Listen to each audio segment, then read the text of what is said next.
Have you ever woken up with your heart racing because of a dream that made no sense? A hallway that never ends? A phone call you can't answer?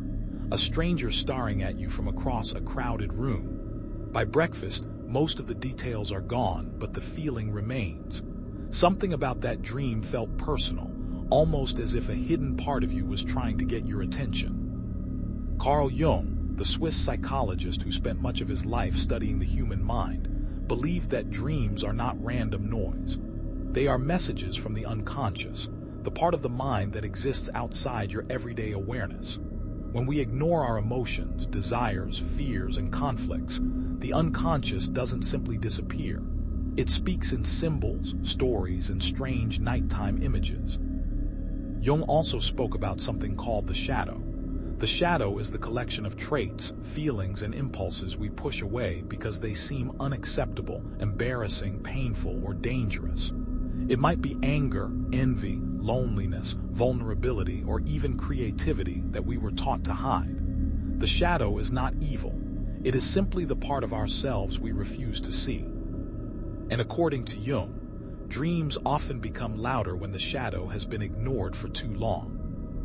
Think about the dream of being chased. Many people have had it. You're running through a city, a forest, or your childhood home and something is following you. No matter how fast you move, you can't escape.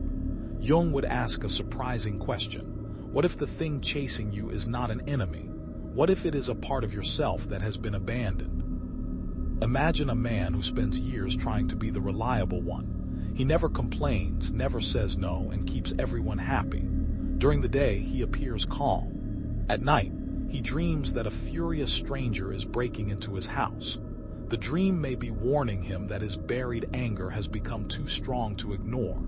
His unconscious is saying, "You cannot keep pretending you have no limits."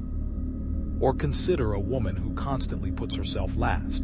She avoids conflict and hides her ambitions because she fears disappointing others. She begins having recurring dreams of missing a train. Every time she reaches the platform, the doors close. In waking life, she tells herself she's fine. But the dream suggests something else. A life opportunity is being lost because she is afraid to step forward. These dreams are uncomfortable because they reveal a truth we have been avoiding. Another Jungian idea is the persona.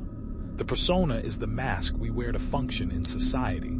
It's the version of ourselves we show to coworkers, family, and friends. We all need a persona, but problems begin when we believe the mask is the whole person. A person might become known as the successful entrepreneur, the perfect partner, or the endlessly positive friend. Then the dreams begin, teeth falling out, standing on a stage completely unprepared, arriving at work without clothes. These dreams can feel humiliating because they expose the fear that the carefully built identity is cracking. The unconscious is asking, who are you when the performance ends? If you've been having strange dreams recently, Jung would say it may be because your life is changing. The unconscious often becomes active during transitions. A breakup, a new job, burnout, grief, becoming a parent, turning 30, or simply realizing that the life you built no longer feels like your own. At first, this sounds frightening, but here is the relief. A disturbing dream is not necessarily predicting disaster. Jung did not see dreams as fortune-telling. He saw them as compensation. In simple terms, they try to balance us. If your waking life is too controlled, the dream may become chaotic. If you ignore sadness, the dream may force you to feel it. If you have lost your sense of purpose, the dream may place you on a mysterious journey. Your dreams are not trying to punish you. They are trying to reconnect you with yourself. One of the most common experiences is the recurring dream. The same place, the same fear, the same situation appearing again and again. Jung believed repetition means the message has not yet been understood. The unconscious keeps knocking because the door has not been opened. Maybe you repeatedly dream of returning to your childhood home. Maybe you dream of being late, lost, or unable to speak. Instead of asking, what does this symbol mean in a dream dictionary? Jung would encourage a different question. What in my life feels exactly like this? Where are you feeling trapped? Where are you unable to speak honestly? What old wound keeps pulling you backward? This is where shadow work begins. Shadow work simply means becoming willing to notice the parts of yourself you usually avoid. You don't need to become a psychologist.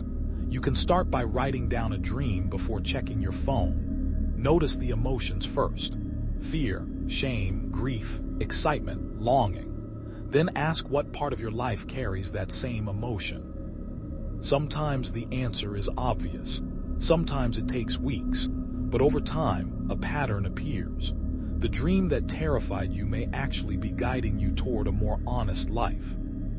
Jung once wrote that until we make the unconscious conscious, it will direct our lives and we will call it fate. In other words, what we refuse to face often controls us from the shadows. Dreams give us a chance to see those shadows before they quietly shape our choices, relationships, and future. So if a dream has been lingering in your mind lately, don't rush to dismiss it. The locked room, the missed train, the faceless stranger, the endless chase. These images may not be warnings about the world outside you. They may be warnings about the life within you that has been waiting patiently for your attention. And perhaps the most important question is this: if one of your recurring dreams was a message from the deepest part of yourself, what truth would it be asking you to finally face? If this idea stayed with you, let me know your thoughts in the comments. And if you'd like to explore more of Jung's hidden insights about the mind, the shadow, and the search for meaning, stay with me for the next video.